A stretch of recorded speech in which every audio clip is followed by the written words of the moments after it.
नमस्ते दोस्तों, कैसे हो? आई होप कि आप सब बढ़िया होंगे। तो आज की एक और नई वीडियो के अंदर आप सभी का स्वागत है। आज की इस वीडियो के अंदर हम बात करने वाले एशियन पेंट के बारे में कि एशियन पेंट की हम फंडामेंटल और टेक्निकल एनालिसिस करेंगे, जिससे हमें पता चलता है कि आने वाले टाइम में एशियन पेंट किस तरीके से मूवमेंट कर सकता है।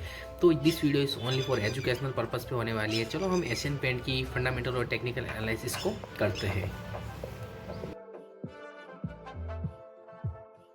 जैसा कि हम यहाँ पर डेस्कटॉप पर आ चुके हैं, फंडामेंटल स्टडी के लिए हम यहाँ पर स्कैनएक्स और टिकट टेप का यूज़ करेंगे और बाकी चार्ट के लिए हम धन का प्लेटफॉर्म का ही यूज़ करेंगे। तो जैसा कि अगर आपके पास धन में डीमेट अकाउंट नहीं, डिस्क्रिप्शन बॉक्स में बायो में लिंक दे रखा है, जाके आप अपना फ्री में डीमेट अकाउंट ओपन करा सकते हो, जिससे आप अपनी ट्रेडिंग जर्नी और इन्वेस्टमेंट जर्नी को स्टार्ट कर सकते हो। तो हम एशियन पेंट के बारे में स्टडी करते हैं। तो एशियन पेंट का जो मार्केट कैप है, एशियन पेंट इंडस्ट्री के अंदर सबसे बड़ी कंपनी है, मतलब सबसे बड़ा मार्केट कैप एशियन पेंट का ही है। उसके बाद नाम आता है तो बर्जर पेंट का आता है, तो वो अपन आगे बात करेंगे। जैसे कि मार्केट कैप है 2,22,605 करोड़ का, ये सब आंकड़ा CR में है। और पी रेशो चल रहा है इसका 47 का, डिविडेंड यील्ड है 1.48%। और कलर की कंपनी है, इसका हायर हाई लगाया है 3,394 का और लोअर लो लगाया है 2,256 का। इसका पीबी रेशो है 12.51 का और डेट टू इक्विटी रेशो 0.13 है, जो ठीक है, 1 से कम होना चाहिए। और सेक्टर है पेंट और पी सेक्टर का पी जो है 0.90 है। और जो इसका ROC रिटर्न ऑफ कैपिटल है इसका 35%, जो बहुत अच्छा माना गया है। और प्रमोटर होल्डिंग है 52%, this is best. Promoter holding minimum 50% से ऊपर होनी चाहिए, हम चाहते हैं। और बुक वैल्यू इसकी 195 मतलब 195 है। और DII की होल्डिंग है इसमें 13% की। अब चलो इसमें अगर आगे और अपन बात करते हैं, उससे पहले एक बार अपन, जैसे कि अपन ने बात करी थी पीयर कंप्रोमाइजेशन में, ये कंपनी सबसे बड़ा मार्केट कैप है। इसके बाद जब मार्केट कैप की बात आती है पेंट इंडस्ट्री में, तो 53,700 टू 27 करोड़ का, मतलब इसका मार्केट कैप सबसे बड़ा है। मतलब इससे 4-5 गुना बड़ी कंपनी है एशियन पेंट। मतलब इंडस्ट्री में इसके बराबर का टक्कर में कोई है ही नहीं।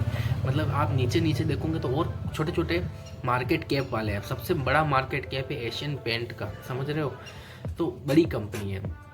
अब सबसे पहले इसके एसेट्स एंड लाइबिलिटी और फाइनेंशियल्स देखते हैं। एशियन पेंट ही लगा हुआ है, तो एशियन पेंट के फाइनेंशियल अपन देखते हैं। सबसे पहले अपन इनकम देखते हैं कि revenue, total revenue grow mode में है या नहीं है।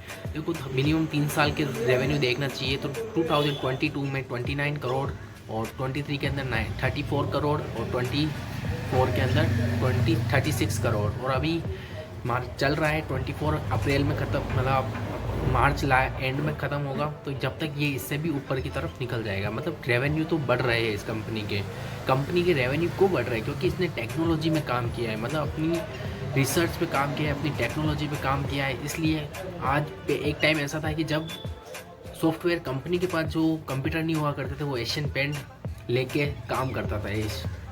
तो टेक्नोलॉजी में एशियन पेंट आगे रहा है, जिससे इसको आने वाले टाइम के बारे में और सब कुछ, कहाँ पर कितना माल बिक रहा है, कौन से डिस्ट्रीब्यूटर कितना माल बेच रहे हैं, वो एशियन पेंट को आज भी पता है कि कौन से इलाके में मेरा कौन सा पेंट अभी होल्ड में उस डिस्ट्रीब्यूटर के पास में पड़ा है और कौन सा पेंट बिक चुका है। तो इसको पता रहता है कि अपने को कहाँ पर क्या सप्लाई करनी है। तो इस हिसाब से वो आगे रहता है कि माल ख़त्म होने से पहले उसको पता चल जाता है कि माल ख़त्म होने में आया, तो वो पहले ही भिजवाने की प्रोबेबिलिटी रखता है और माल का ऑर्डर बनवा के रखता है।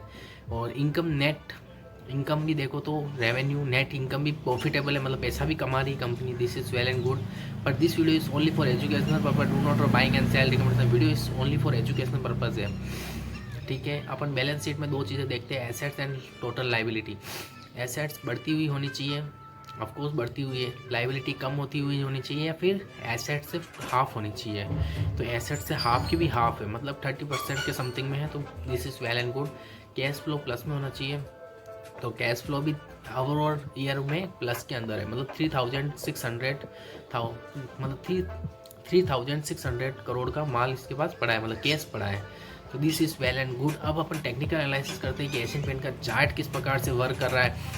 जैसे इसकी बुक वैल्यू 195 की है, तो बुक वैल्यू से तो बहुत ऊपर है अभी। और अपन एनालिसिस करके बताते हैं कि भैया किस तरीके से मूवमेंट कर रहा है। अभी ओवरऑल सभी मार्केट, अभी निफ्टी इंडेक्स वगैरह सब कुछ डाउन ट्रेंड की तरफ चल रहे हैं।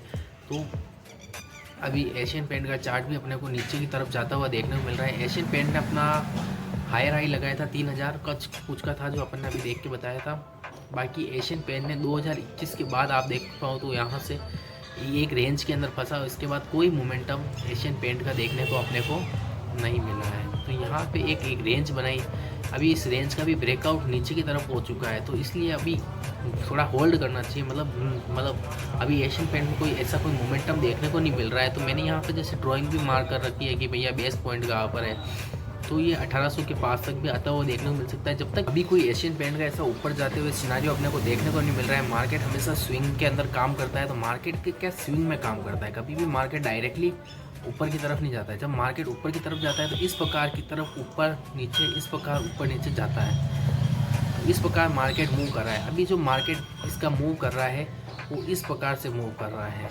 वो अभी प्राइस नीचे की तरफ आ रही है, फिर ऊपर जाती है, फिर नीचे की तरफ आ रही है।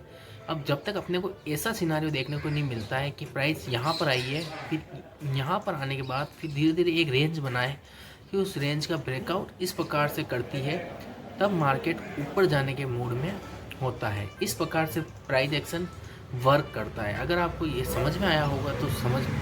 अभी जैसे प्राइस नीचे की तरफ आ रही है, अब यहाँ पर क्या होगा, एक रेंज बनेगी, मार्केट अपने आप को होल्ड करेगा, फिर उसके बाद ऊपर निकलने के टाइम पे होता है, तब इस रेंज को निकालता है, फिर इस बेस पॉइंट पे आपको बाइंग करनी चाहिए यहाँ पर।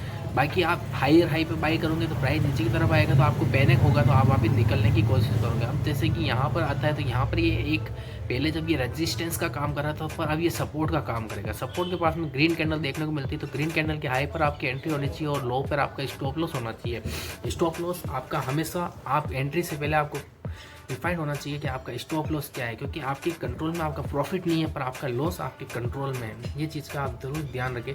तो डेली टाइम फ्रेम पर अभी प्राइस एक रेंज में फंसी और नीचे की तरफ निकल रहा है। अब यहाँ पर अपने को थोड़ा होल्ड करना चाहिए कि अभी ऐसा कुछ सिनारियो देखने को अपने को नहीं दिख रहा है, तो इसलिए अपन अभी इसको इग्नोर करेंगे। डेली टाइम फ्रेम पर, वीकली टाइम फ्रेम पर भी अभी सब कुछ फॉलिंग सिनारियो ही देख रहा है, और मंथली टाइम फ्रेम पर भी मार्केट अभी नीचे जाता हुआ ही देखने को मिल रहा है।